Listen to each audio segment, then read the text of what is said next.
नमस्कार, मैं doctor Dinesh single हूँ। मैं सीनियर गैस्ट्रोएंटरोलॉजिस्ट हूँ पुष्पावती सिंघानिया रिसर्च इंस्टीट्यूट दिल्ली में। हम सभी जानते हैं कि हेल्थ इज वेल्थ, मतलब हेल्थ ही सब कुछ है। अगर हमारी हेल्थ ठीक नहीं है तो हमारे पास कुछ भी नहीं है। आज हम 7 अप्रैल के दिन वर्ल्ड हेल्थ डे सेलिब्रेट करते हैं, जो कि वर्ल्ड हेल्थ ऑर्गेनाइजेशन लोगों को स्वस्थ रहने के लिए जागरूक करने के लिए मनाता है।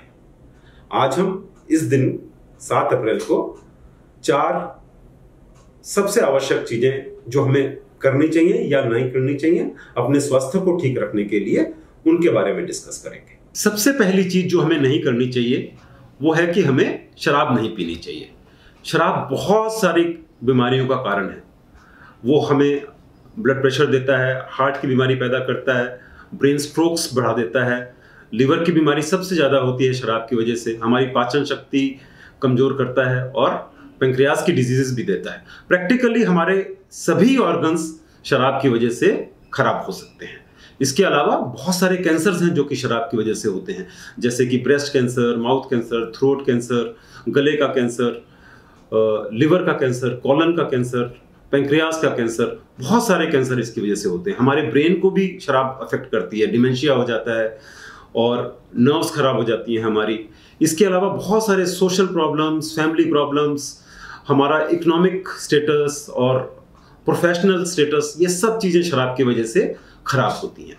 तो हमारी हेल्दी रहने के लिए, हमारी मानसिकता के लिए, हमारे शरीर के लिए, हमारी सोशल वेलबींग के लिए अगर हम शराब से दूर रहें तो बहुत ही अच्छा है। ऐसा नहीं कि थोड़ी बहुत शराब पीने से कोई हम बीमार हो जाएंगे। थोड़ी बहुत शराब हर कोई पी सकता है, मगर वर्ल्ड हेल्थ ऑर्गेनाइजेशन ने कुछ सेफ लिमिट्स भी रखी हुई हैं शराब के लिए। मगर कौन सा शराब पीने वाला इंसान उसके एडिक्ट हो जाएगा और अल्टीमेटली उसके ऑर्गन्स खराब होने शुरू हो जाएंगे उसकी वजह से, ये पहले नहीं कह सकते। तो इसलिए बेस्ट चीज यही है कि अगर हम शराब को ना पिए, हमेशा उससे दूर रहें। दूसरी चीज जो हमें नहीं करनी चाहिए, सिगरेट नहीं पीनी चाहिए। शराब की तरह सिगरेट भी हमारे प्रैक्टिकली हर ऑर्गन को खराब करने की क्षमता रखती है। ऑल्सो जब हम स्मोकिंग करते हैं तो जो हमें और दूसरी बीमारियां होती हैं, हर बीमारी को स्मोकिंग बढ़ा देती है। स्मोकिंग भी बहुत सारे कैंसर्स प्रमोट करती है, हार्ट की बीमारी करती है, लंग्स की बीमारी करती है और स्ट्रोक्स करती है। सिर्फ स्मोकिंग करने वाले को ही बीमारी नहीं होती, बल्कि उसके आसपास जो पैसिव स्मोकर्स होते हैं, मतलब जो स्मोकर्स धुआं छोड़ रहे होते हैं और आसपास वाले लोग जो उस धुएं को इनहेल करते हैं, उनको भी यही सब बीमारियां होने का डर रहता है। इसकी कैलकुलेट किया गया है कि वर्ल्ड में 41,000 डेथ्स पर ईयर स्मोकिंग की वजह से होती हैं। इसलिए we should always say no to smoking, और हमें कभी भी स्मोकिंग नहीं करनी चाहिए। तीसरी जरूरी चीज जो कि हमें हमेशा करनी चाहिए वो है एक्सरसाइज। एक्सरसाइज नहीं करने से हमें हार्ट की बीमारी हो सकती है, डायबिटीज हो सकती है, मोटापा हो सकता है, कुछ कैंसर्स बढ़ सकते हैं। इसलिए हर उम्र के इंसान को हमेशा एक्सरसाइज करनी चाहिए। उससे हमारे शरीर को भी फायदा होता है और हमें मेंटल हेल्थ भी अच्छी मिलती है, साइकोलॉजिकली भी फायदा होता है। और हम कोई भी एक्सरसाइज कर सकते हैं जो भी हमें अच्छी लगती है, चाहे एंड्योरेंस एक्सरसाइज हो जैसे कि वॉकिंग, जॉगिंग, एरोबिक्स, रस्सा कूदना, स्विमिंग, साइकिलिंग, और या रेजिस्टेंट एक्सरसाइजेज हो जैसे कि जिम में जाना या वेट ट्रेनिंग करना, मसल स्ट्रेंथनिंग करना। तो किसी भी तरह की एक्सरसाइज जो आपको अच्छी लगती है वो आप करिए, और ये हमें हमेशा ही फायदा करेगी।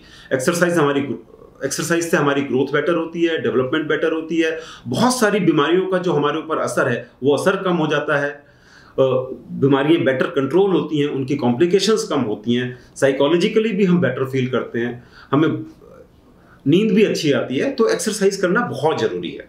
कितनी एक्सरसाइज करें?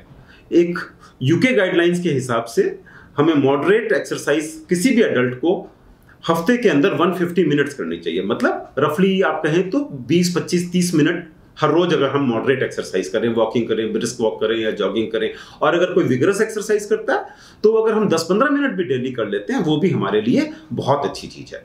आखिरी चीज जो हमेशा करनी चाहिए हमें, वो है कि हमें हेल्दी डाइट लेनी चाहिए। हेल्दी डाइट मतलब फ्रूट्स, वेजिटेबल्स, दालें, nuts, beans, whole grains, unprocessed grains जैसे कि मक्का हो गया, गेहूं हो गई, ब्राउन राइस हो गया, ओट्स हो गए, तो ये fibre products, fruits and vegetables ये हमेशा खानी चाहिए। हमें मीठा बिल्कुल नहीं लेना चाहिए, जितना कम मीठा ले सकें, पर्टिकुलरली जो एडेड शुगर्स हैं, हाँ? अपनी डाइट में जो हम ऊपर से शुगर्स डालते हैं वो चीज़ें कम से कम लेनी चाहिए। हम जो शुगर्स हैं, हमारी टोटल जो बॉडी में एनर्जी है उसका लेस देन 10% होना चाहिए। तो मतलब क्या हुआ, हमें ऊपर से शुगर नहीं डालने चाहिए। हमें जो ड्रिंक्स मिलती हैं मार्केट में, बेवरेजेस होते हैं, जूसेस होते हैं, कोलाज होते हैं, एनर्जी ड्रिंक्स होती हैं, ये सब चीज़ें मिनिमाइज करनी चाहिए। शुगर्स के बाद आता है चर्बी, फैट्स। हमारी कैलोरीज का 30% less than 30% should be contributed bye fats. हमें इन पर्टिकुलर हमें अनसैचुरेटेड फैट्स ज़्यादा लेने चाहिए। अनसैचुरेटेड फैट्स का मतलब है जैसे कि फिश हो गई, नट्स हो गया, सनफ्लावर, ऑलिव ऑयल हो गया, सोयाबीन का ऑयल हो गया या कैनोला ऑयल हो गया, तो इन चीज़ों में अनसैचुरेटेड फैट्स होती हैं, तो वो हमारी बॉडी के लिए ज़्यादा बेटर है। सैचुरेटेड फैट्स हमें अवॉइड करनी चाहिए। सैचुरेटेड फैट्स जैसे कि कोकोनट ऑयल हो गया या पाम ऑयल हो गया या घी हो गया या रेड मीट हो गया, ये चीज़ें हमें, या फुल क्रीम मिल्क हो गया, तो ये चीज़ें हमें अवॉइड करनी चाहिए या कम से कम लेनी चाहिए। इसके अलावा ट्रांस फैट भी हमारी बॉडी के लिए बहुत बुरे होते हैं। ट्रांस फैट किस में होते हैं? बेक्ड या फ्राइड फूड में होते हैं, या प्रोसेस्ड फूड में होते हैं, या पैक्ड फूड में होते हैं। उनके अंदर यूजुअली ट्रांस फैट्स यूज होते हैं, या बिस्किट्स हो गए, इनमें भी ट्रांस फैट होते हैं। तो ये जितना कम इनका कंजप्शन करें तो उतना ही अच्छा है। इसके अलावा नमक, हम लोग बहुत नमक खाते हैं, हमारे डाइट में बहुत नमक होता है। हमें एक दिन में लेस देन 5 ग्राम नमक लेना चाहिए। 5 ग्राम का मतलब है 1 टीस्पून फुल। तो जो भी हम नमक डालें, हम कोशिश करनी चाहिए कि less than 1 teaspoon full of salt daily लें, उससे ज़्यादा ना लें। इसके अलावा जब हम डाइट की बात कर रहे हैं, न्यूट्रिशन की बात कर रहे हैं, एक बहुत ज़रूरी चीज़ है, खाने से पहले हमें हमेशा अपने हैंड्स वॉश करने चाहिए। उसके अलावा हाइजीनिक फूड होना चाहिए, जो पानी पिए वो ट्रीटेड होना चाहिए। So food hygiene is also very important. हम क्या खा रहे हैं वो इंपॉर्टेंट है, साथ साथ उसकी हाइजीनिसिटी भी बहुत इंपॉर्टेंट है, और हैंड वॉशिंग भी बहुत इंपॉर्टेंट है। तो हमने 4 चीज़ें डिस्कस करी कि हमें अल्कोहल नहीं पीनी चाहिए, हमें स्मोकिंग नहीं करनी चाहिए, हमें रेगुलर एक्सरसाइज करनी चाहिए, और अच्छा न्यूट्रिशन लेना चाहिए, हैंड वॉश करने चाहिए, और फूड हाइजीन का ध्यान रखना चाहिए। अगर हम इन 4-5 चीज़ों का ध्यान रखेंगे तो हमारी हेल्थ बहुत अच्छी रहेगी। Thank you.